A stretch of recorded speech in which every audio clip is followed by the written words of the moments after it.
Welcome, everybody. This is Christ and Culture, the show. I'm Pastor Sherman Ray, and I want to welcome you all to the broadcast today.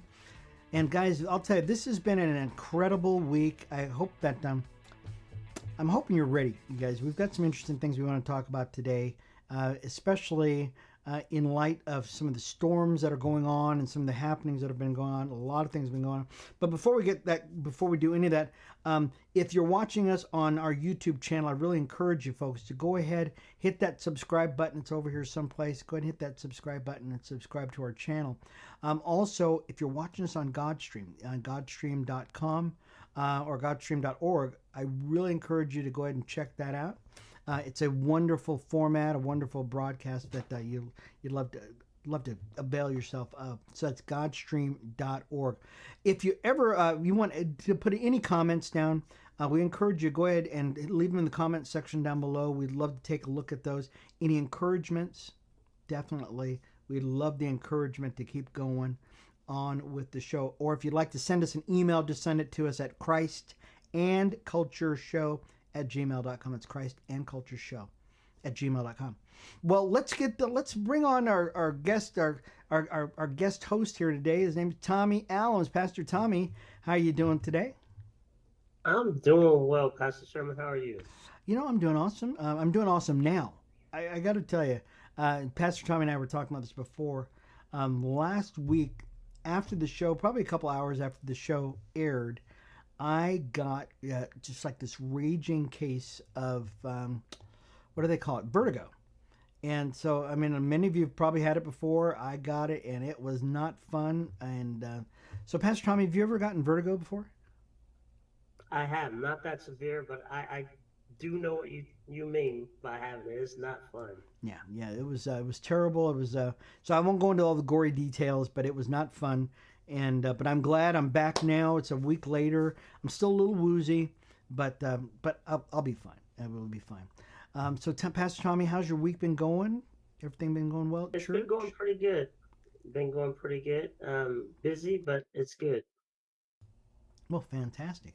You know, so we've been watching the storms going, and you and I were having a conversation about this, and you were saying, "Hey, maybe I'll."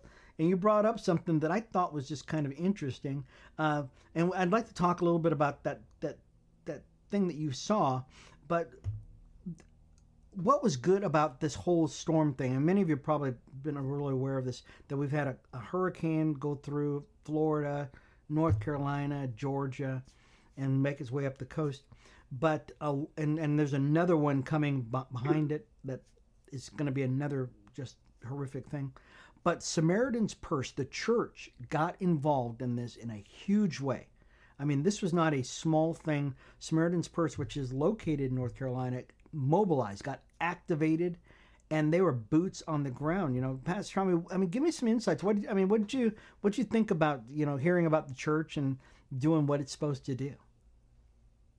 Exactly, doing what it's supposed to do. I was actually impressed to see the mobilization of the saints get together on a voluntary basis, because this is what we're supposed to do. We're supposed to be in the community assisting, in times like these. And this is a great opportunity for people who have lost everything to get restarted on good ground. It's so easy to say, okay, I'm just going to build my life like it was. You know, God puts things in our life sometimes to wake us up and say, you know what, I need God. I can't do this on my own. And sometimes these situations is a great opportunity for us to wake up and say, you know what, I'm not doing this without God anymore. And Samaritan's Purse is a great example of the believers being in the community to help in those things, because the Bible tells if we don't feed, we don't clothe, and we just tell them to go and be blessed, then what good are we, right? So we're supposed to help in those things, so that when we do present the gospel, we have actions to back it up, and to make it more impactful. Yeah, I'll tell you. Like you're saying, I couldn't said it better than that, Pastor Tommy. It was just so wonderful, and it seems like the church we've been outsourced on everything. And I know here in Las Vegas, and we're both located in Las Vegas. If we had a major thing that happened, there used to be a time when the church would just take over everything. We would just take over everything. We'd mobilize the bodies, all the people, resources. But it seems like in the last number of years, we've just been outsourced. We've just been outsourced and replaced, right, by government services. So it's great to see Samaritan's Purse. I just now, do you guys are this something that's part of what your church is doing also? Well, we know people. We have people that are part of our ministry back there, so we've been in communication with them, making sure that they're okay and they have what they need. But we're a small local church, but we're connected out there. So even if we are small, anybody who's watching who has a small church, get connected with people who are connected, and that's how we're able to help. And I would agree with that. And one of the things that drew Pastor Tommy and I together was a story you told me about when you first came to Las Vegas, and you're trying to connect with pastors and you're trying to connect with other churches. I know we're not here to to shame anybody or anything like that. Pastor, you came up against and the connections that you were able to make, or maybe not be able to make when you were reaching out to people here in the community. God sent me here to Las Vegas, and so I wanted to get a feel of the environment here, the culture here. Coming from California, it is quite different. And so my goal was to go out and meet as many pastors as I could before I established a church here in town. And so every Sunday, I'd pick a church.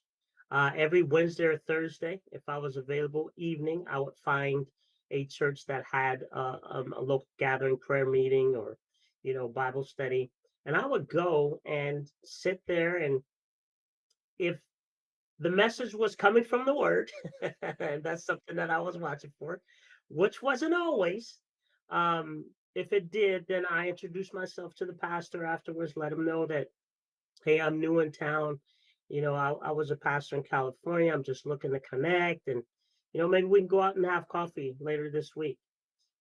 I've had pastors not give me their phone number. Hey, I'll just take your number and I'll call you when I have time. Or they would tell me to call the office or talk to my secretary, and never got in touch with anyone. And so 22 churches, not able to connect with one pastor. 22 churches. Wow. Yeah, that's not good. That's not a good sign, And but it's not. I would think that's not atypical, Where so the body of church of Christ works best when we are connected, when we're connected to Yes, I other, believe. not just denominations. You know what I mean? Because a lot of denominations there going, hey, we're the Baptists, we're the Assemblies, we're this, but Hmm. okay, wonderful.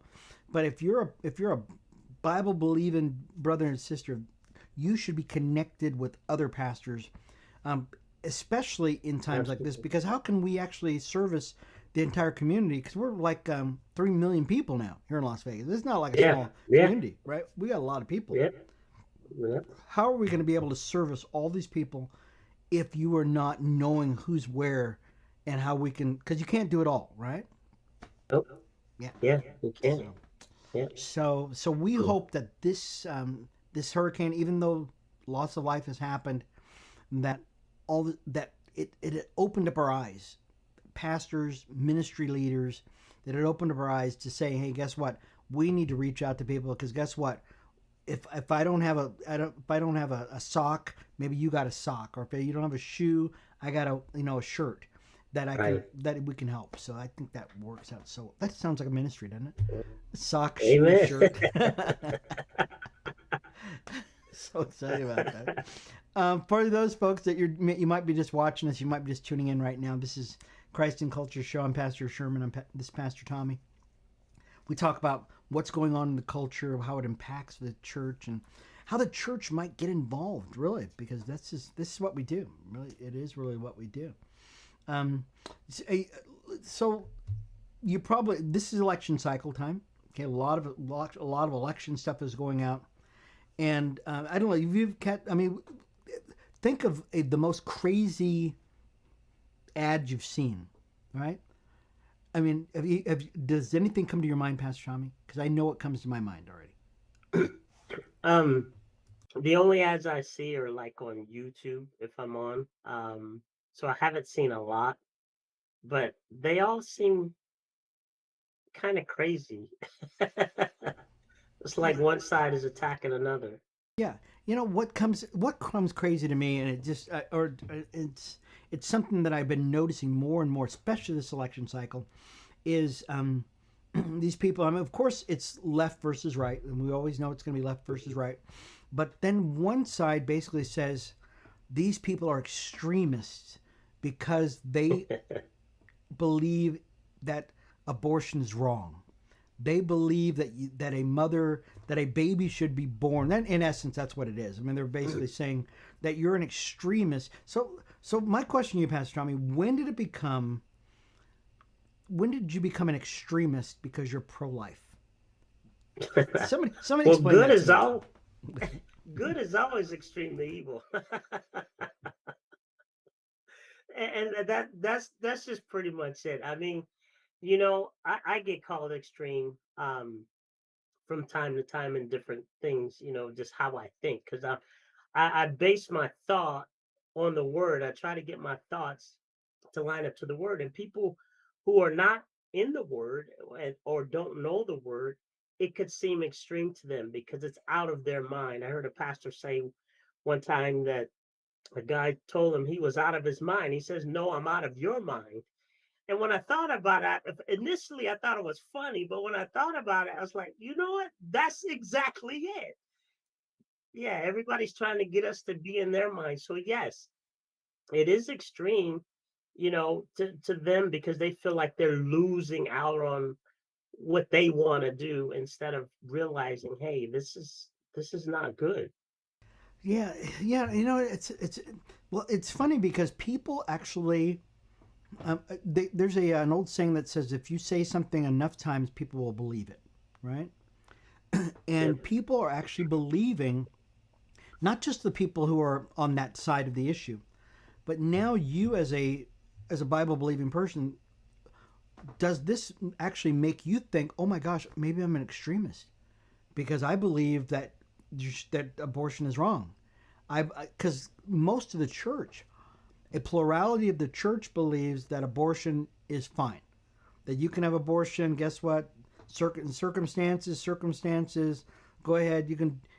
And they don't look back at the fact that the Lord says, no, no, you're supposed to protect that innocent baby. But is this messaging actually affecting the church too, though? Oh, it is because just like you pointed out a few weeks ago, 66% of the people in America consider themselves Christians, but are they true believers? And so that number is those people who haven't really committed to Christ. They might consider themselves Christian, they might consider themselves a part of the church, and they're the ones who are accepting this doctrine and then, you know, causing it to be seen as Christianity is accepting of this, and then makes it look like us extreme. But that's the plan of the enemy. He wants us to feel like that so that we might give in or be persecuted, for the way that we think. Yeah, and I think you're going to probably see because the Bible talks about the end times, and like you're alluding to, and that in those when the end times comes, that you're going to have a bunch of great falling away. And Yep. now people are going to be thinking, well, heck, I'm maybe I should change the way I think now to even fit in, because they're almost there, but. I Yeah. think it's just dangerous. It's dangerous for the church because, and does that actually fall into the pulpit too, though? Because our pastors Oh, yeah. even saying, right? Yep. Yep. I believe it does because you've probably got, well, not probably, but you've got some pastors that want to fit in. They want a big church, and so they're willing to compromise doctrine to get more people, and that is very dangerous. Yeah, it's funny. I'm seeing some pastors, and we were talking about this. I think we were, oh no, I did a sermon on it. That's what it was. Is that pastors have gotten to the point where they are looking like, and you said it too. Oh my gosh, you said this too. Is that when it used to be when you wore a hoodie that you were actually part of the hood, right? That's Yeah. but now you have pastors who are in the pulpit and they're wearing sweats and they're wearing, any old thing, and they're doing it to try to be hip, right? They want to be part of the Yep. culture, they want to be hip, as opposed to, no, I'm a man of God, and I Right. honoring the position, I'm honoring the church, I'm honoring the mantle, so I wear a shirt with a collar, as opposed to, hey, you Yeah. know what, I'm a Jesus freak, right? and and I can wear the Yeah. hoodie and be all tatted up and stuff like that. Oh, but I'm cool, man, right? Yeah. So I hope I didn't step on any toes. If I did, I'm sorry about that. It's either the church is going to influence the world or the world influence the church. And going back to Samaritan's Purse, that's a perfect way for the church to begin to influence the world. I think you're right. I really do. Some of you are just tuning in with us. This is Christ and Culture, the show, Christ and Culture show. I'm Pastor Sherman. This is Pastor Tommy. We talk on a weekly basis about issues that are hitting the church and hitting the streets, and how is it how where's the intersection of that? What's the intersection between the church and culture, and is the church influencing the culture, or is the culture influencing the church? So we're gonna.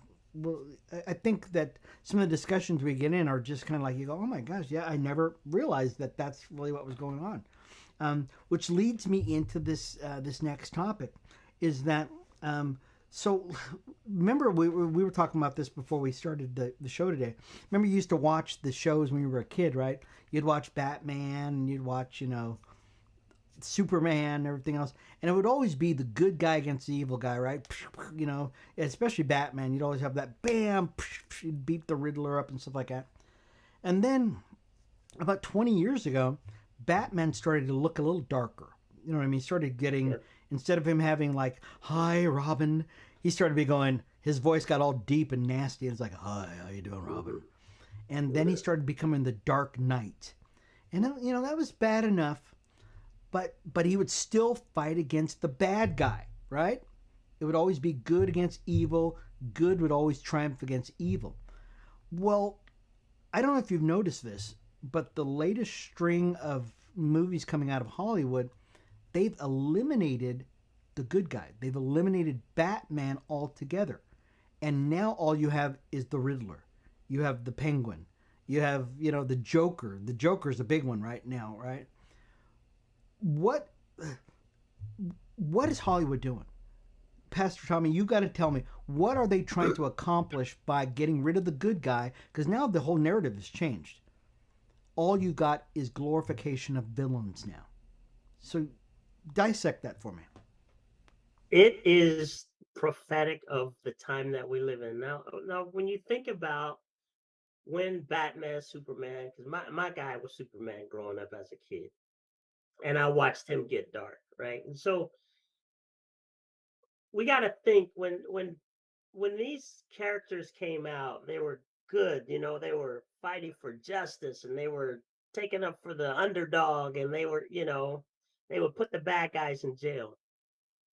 Well, when we think about when those guys were created, 30s, 40s, 50s, we lived in an entirely different culture. The cult those characters represented the culture of the 40s and 50s, where people wanted to be good. They dressed up everywhere they went. They wanted to have a good time. Yeah, of course, people sinned and they did things, right? But they were always pulling for the good guy. They were always pulling for the underdog, which is why they had these characters.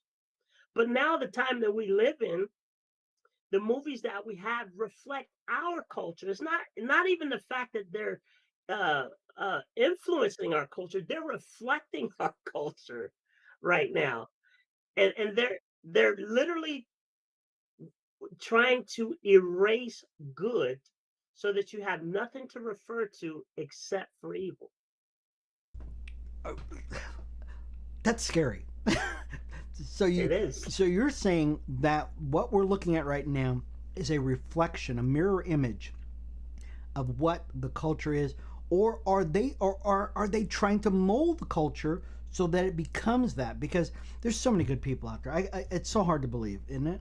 It's so hard to believe that our culture has gotten so dark that we're nothing but the Joker. You know, we're nothing more than some of these scary Halloween movies or something like that. Is that where we're at as a culture right now? Well, we do have a lot of good people. I don't want to paint a picture that everybody's evil, but as a whole, we got to think about the fallen nature of man, right? This is what we're dealing with, the fallen nature of man. And the church has been waning. We just mentioned that. The church has been thinning out. The church has been divided. The church has been dwindling down in numbers. So as a result, evil is literally replacing that. And so the culture has changed. So it's not that they're molding the culture, they're reflecting the culture and reinforcing what is already taking place in culture. Because when you Yeah. think about it, these movies produce a lot of money. Mm-hmm. So people are spending their time to go and watch it. And what do you think is happening? They're being programmed by it. They They're don't being think so, programmed. Yeah. but they're Yeah. being programmed by it, and they're starting to think differently. And so, yeah, there's plenty of good people out here, and we all need to pray that we're not affected, to the point where we're giving into it. But yeah, that's where we're at. Yeah, and I would agree with you. That really that the culture is that programming is a huge part of it. I had a conversation with a bunch of kids today. Changed my job perspective, my job classification over like the last week, and so now I'm doing a lot more work with some at-risk kids. And I know, and the reason why, and I told them is, I said because what they were getting exposed to on a daily basis wasn't molding them in the right direction. You know, they had an adult mentor that was screaming at them, yell all day long. And at the end of the class, the first day, I said, "Hey guys, I want to ask you a question. Give me an evaluation. What's the difference between the way I treat you and the way that you've been treated before?" They go, "Well, you don't scream and yell at us." They say, "You don't yell at us and scream at us. You don't cuss at us. You don't do any of that stuff." And I said, "And I tell you guys what to expect from me and what I expect from you guys. Okay, I want to lift the bar." And so is Hollywood doing the same thing? Is Hollywood saying, "Look, culture, this is who you are. This is what you get." And and instead of producing more of the good things, we're producing a lot of bad stuff out of Hollywood. Yep. And it's not even Yep. the highest grossing stuff though. Here's the thing about it. PG G rated stuff is what makes the most money, but the stuff that's coming out of Hollywood is just demonic. I mean, it's just Yeah. depraved and it's scary. Yeah. It is very scary because it's targeting young kids, and just like you just mentioned, that goodness isn't reinforced at home. And so they're getting something different from you, and that's a reflection of the church. This is how we should be in society, just like you just portrayed. We need to be reinforcing and trying to mold the people around us so that they can mold the people around them, instead of allowing culture to mold them into whatever it is that they're trying to be molded into. I mentioned school. Now you homeschool. All your kids homeschool or most of them? Well, so all my kids are grown except for two. Yeah, One is in high school. yeah, She does homeschool. She goes to class once a week, and then my youngest is definitely homeschool. yeah. And you probably now. Do you see now? Now, have your kids ever gone to? I know my kids went to public school all the way through. Do you see a big difference between public school and the private school? Uh, Public now I do more than I did before. My kids, my older kids, did go to public school later on in life, and I did watch a huge change in them. A huge change. They're still grappling with it now as adults. Um, and I was trying to prevent that. But here's why I say there's not much difference as it used to be, because a lot of people are running from public school to private school to try and get their kids a better education, a better experience in school. However, they still have the public school mentality bringing it to the private school. So we're seeing this culture clash in private school that we didn't see years ago when there was a total separation between private and public. We're seeing less of that now. Yeah, and that's the scary part about it, because I'm really one of the visions the Lord gave me for our church is to start our own private school, our own Christian academy, and that we want to the whole new, because once again I work in a public school, and Mm-hmm. it's just it is what it is, right? And you hate to just divorce yourself of public schools and leave them to their devices, because you can't save the world, right? But Right. but leaving your kids in public school is a it's you get what you get, because it's not a fun place, and definitely some of the kids I deal with are like, you go, oh my gosh, I'm really surprised you're able to even survive. It really is. So, gosh, yeah, Yeah. it is. For those of you folks that are just watching and you're just tuning into the show, this is Christ and Culture Show. I'm Pastor Sherman. It's Pastor Tommy. We come on once a week, talk about the things that are going on in the culture, and we encourage you, if you've got any suggestions, you've got any recommendations or any comments you'd like to leave with us, go ahead and leave it in the comments section below here. I'm trying to get my hand there. Below us here. Go ahead and leave it in the comments section, or you can write to us at christandcultureshow@gmail.com. It's christandcultureshow.com. And also, you can actually get the broadcast on Spotify. You can get it on Apple Podcasts.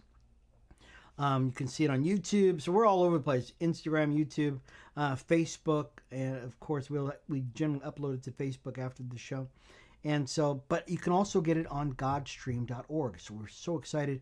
We've got our own space on godstream.org. So we're very excited about that. So check out Christ and Culture Show on a weekly basis, and invite your friends. Okay. So wouldn't you suggest that, Pastor Tommy, that they just tell all their friends That's about it? what I do. Yep. I tell all my friends. Tell all my friends. That's it. And once again, you can write to us anytime you want. So we just got a few more minutes left. So what do we want to talk about here? Let's talk about. We led the show off. We led the show off with the story about the storm, and so once again, we got a hurricane that just went by. We're still feeling the after effects of that. We got a new one coming in, and the question I want to ask you, Pastor Tommy, because we're very prophetic on this show, we talk about some end times things. Is this recent crop of storms yet just another shaking of the Lord? And then we'll go on to maybe something that you noticed about this last storm that's coming in. But is it a shaking? Is God trying to wake up the world, saying, "Hey guys, guess what? Something's going on. Something's going on wrong here." That's a great question. I do think that we're in a season where we're being warned. And when you look at Old Testament scripture, Israel, whenever they got off track, God would warn them. All right, I'm warning you, I'm warning you. And then all of a sudden, if they didn't heed, they went into captivity, for a season. I do believe that there are things in place, and this storm definitely could be one of them. And I kind of said it without realizing it earlier today, but God uses these things to get our attention. You know, people have had a carefree life. Oh, I'm living life is good, but no relationship with Christ. And then here they get everything wiped out. And then you got a bunch of Christians coming in to help, rebuild their whole life. This could be an opportunity where God is shaking. Hey, I want to get your attention, because things don't matter, even though they matter to us, but they really don't matter because we can't take them with us, right? And so God cares about our soul enough to erase everything that we have in order for us to pay attention and get him. So it very well could be a shaking for him to get our attention as a nation, because Yeah. it doesn't seem like we're going down the right path. Yeah, I think you're right. And I don't want everybody to think that we're spooky spiritual guys here. Because just Right. because the rain comes down doesn't mean that God is sending lightning bolts from heaven type thing, but there is a an astonishing level of activity, and much of it, and it's not as though there's more hurricanes, right? But the severity of these hurricanes is just astonishing. I mean, they're epic, and it's not climate change. For those of you who might believe in climate change or something like that, it's because I think there are actually less hurricanes at this point. We just know about them more because we've got this 24-hour news cycle. Um, but but the severity of them, and something you noticed about this one, Pastor Tommy, you noticed this latest storm thing. I don't know if you want to talk about it a little bit, but in the last couple minutes we got here, you mentioned something that you noticed that was unusual about the development of these hurricanes. You want to share that? Typically, hurricanes come from the coast of Africa, or at least come from the Caribbean islands. This one is coming from the Gulf of Mexico, which is not impossible but rare. And I just thought that was kind of peculiar that it is coming from that direction, and it is so big, traveling a short distance. And so, I saw an article earlier today that I think Tampa Bay, which is like right in the heart of where it's going to hit, they haven't had an extreme storm like this since 1921. So that really makes you, yeah, raise your eyebrow, just like you did. It makes you go, what? Yeah, what's going on here? Just a Yeah, question, just something I observed. yeah, and you know what? It's insights like that make Christians step back and go, okay, we've had. Is this God's hand lifting off us? Because America, by and large, I mean, we've seen some bad weather in not only in Las Vegas but nationally. We've seen some pretty dust Mhm. bowls and this, that, and the other thing.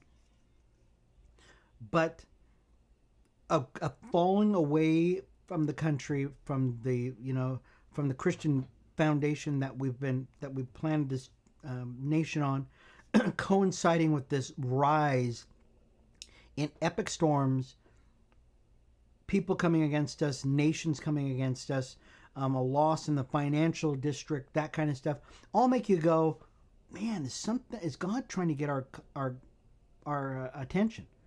And so maybe there is something to that. Who knows? Yeah, we just gotta wait and see.